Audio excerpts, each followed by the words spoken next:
You were defending Shannon on that last play. Could you just describe that play? And obviously, you're trying to defend and not foul, and it worked. What happened on that play from your mind? Um, Let me think a little bit.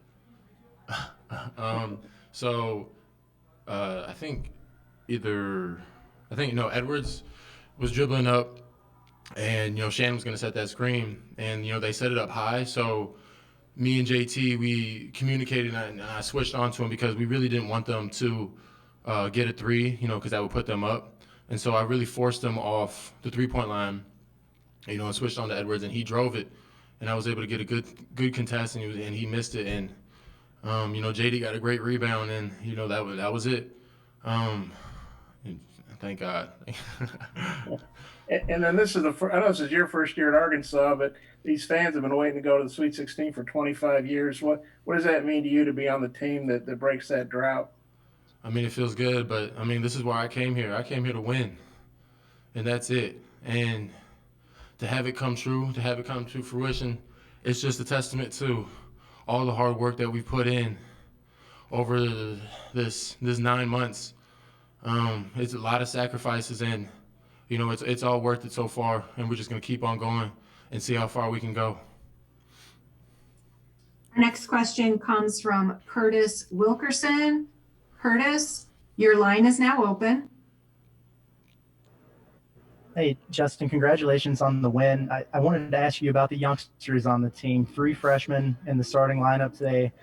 Can you just talk about Moses and Devo, what they brought in the backcourt, and then Jaylen, who had missed some time and didn't play a lot against Colgate and comes out and gives you 10 big rebounds?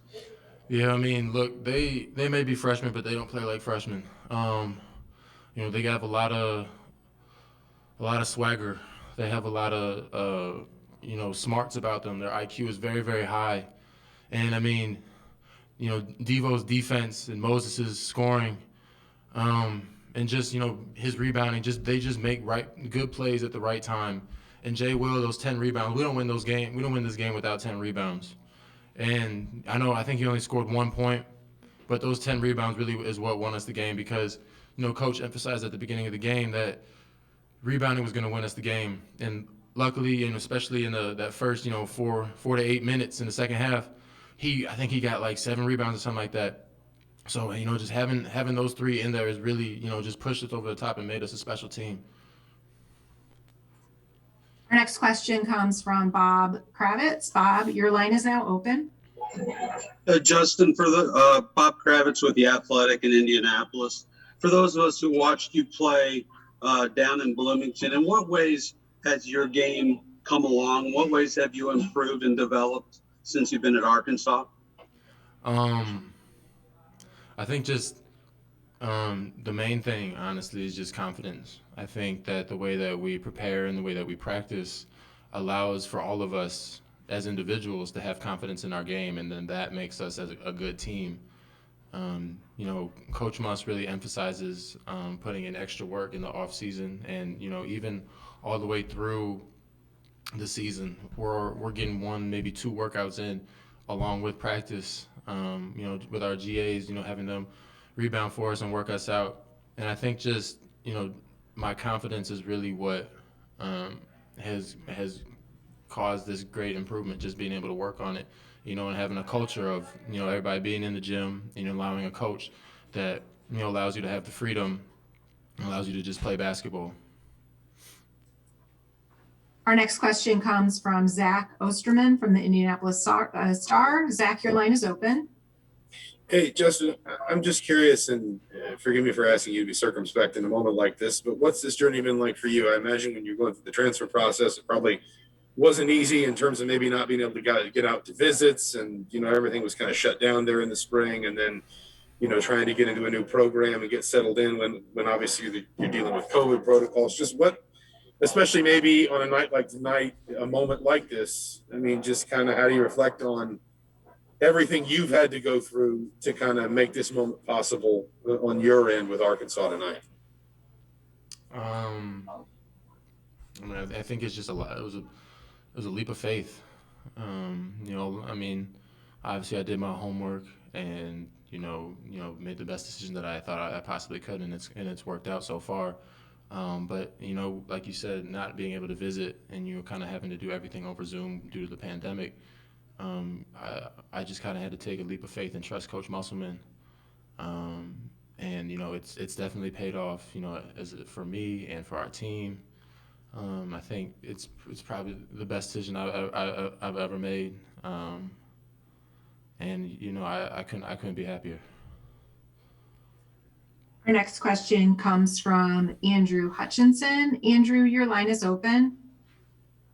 Yeah, Justin, I was wondering what you thought of the way Jaylen Williams passed the ball today, especially there in the second half. Yeah, I mean, we knew going in that they're going to play up in the gaps, so that allowed us to, that allowed cutters. They're all going to ball watch on whoever has the ball, and then, bringing him up into the high post. He's a really good passer, and so just utilizing him and his unselfishness, we were able to cut off of him and just get easy layups, and that helped us build a run, and just having a guy that's so unselfish and that's so good at moving the ball and passing the ball, especially a big, just allows another playmaker on the floor. Our next question comes from Brian Bennett. Brian, your line is now open. Hey, Justin. You guys had to play two totally different kind of styles. It seems like these first two games in the tournament. Colgate with their offense, now Texas Tech with their defense. What does that say about your all's ability to play different styles, and how good does that maybe portend for you guys going forward? It shows that we can play with anybody. It doesn't really matter what you want to throw at us. We're going to be able to adjust and and compete. I'm really proud of our guys for kind of putting that game behind us. Not trying to really play like we did against Colgate. And really just hone in on the game plan for this game. And our coaches do a really good job of preparing us. And getting us ready. And I think we do a good job of following the scouting report. So, it just shows, the kind of versatility and the kind of damage that we can do when we're clicking.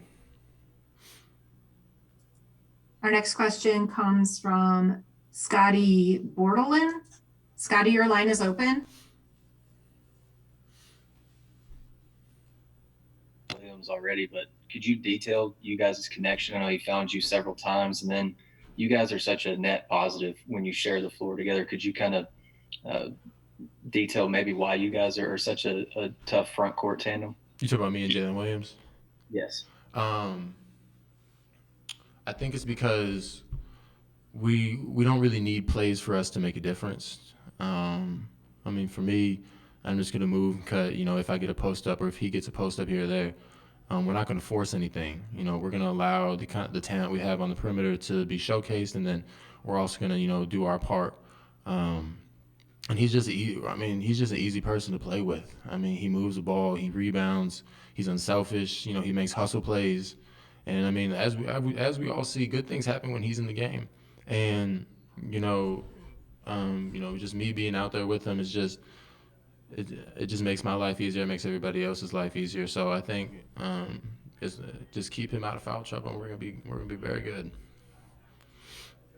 Our last question, I believe we have a follow-up from Bob Holt. Bob, your line is open. Thanks.